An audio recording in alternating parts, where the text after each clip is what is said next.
Step into a British classroom half a century ago, and the first thing you'd notice isn't noise, but silence. Rows of children stand beside their wooden desks, coats buttoned, hands by their sides, eyes fixed ahead. Shoes shuffle, legs ache, yet no one speaks. They wait like this, sometimes briefly, sometimes far longer, until permission arrives. To modern ears, it sounds unbelievable. Why were children standing at all? Who decided this was necessary? And what did it teach them about respect, patience, and their place in the world?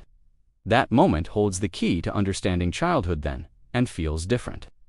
To understand why this felt normal, we have to step back into post-war Britain. Schools were crowded, budgets tight, and teachers often faced 40 children or more in a single room. Order mattered.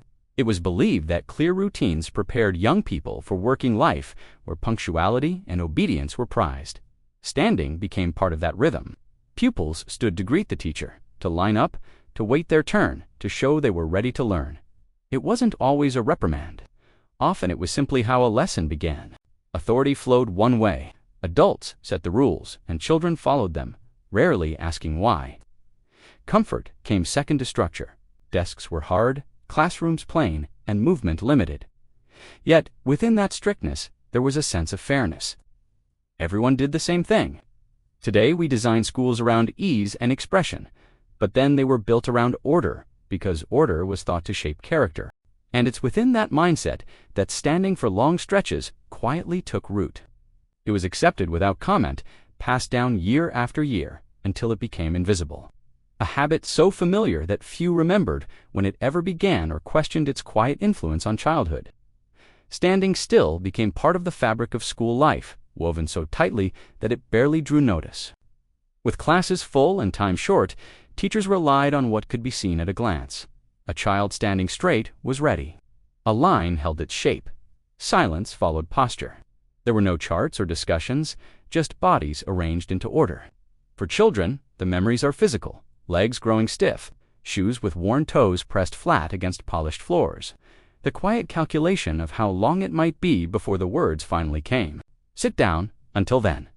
Eyes forward, weight shifting carefully, hoping not to be noticed for the wrong reason. Standing showed respect. It showed obedience. It showed that you knew the rules without them being spoken aloud. No one explained it, because explanation wasn't part of the culture. You copied what older pupils did, and soon you were doing it yourself, without thinking. Back then, this felt ordinary. It didn't arrive with drama or debate. It simply existed, lesson after lesson, year after year. Today, we might see it as harsh or unnecessary, but at the time, it was just another small demand in a world full of them. And because it was so routine, it slipped quietly into memory, waiting for us to notice it again.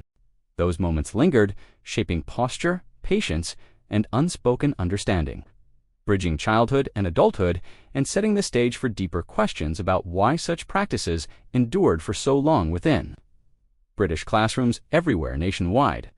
What it taught without saying a word was rarely written down, yet it lingered long after the bell rang. Standing quietly was a lesson in patience before anyone used that word. You learned to wait, to hold still, to accept discomfort without complaint. Endurance was not praised out loud, but it was expected, woven into daily routine. There were no explanations offered. You were not told why you stood, only that you did. Expectations replaced conversation. In mid-century Britain, this felt natural. Society valued order, self-control, and fitting in. Childhood was seen as preparation, not a negotiation. You adapted because everyone else did. From today's viewpoint, the contrast is striking. Classrooms now talk about comfort, expression, and understanding feelings. Chairs are adjusted, rules discussed. Back then, the body learned first, the mind followed later. Standing taught you where you belonged and how to behave within shared space. Yet for many, something else grew there too. A quiet resilience, a sense that you were part of something larger than yourself. Everyone stood together. Everyone waited together.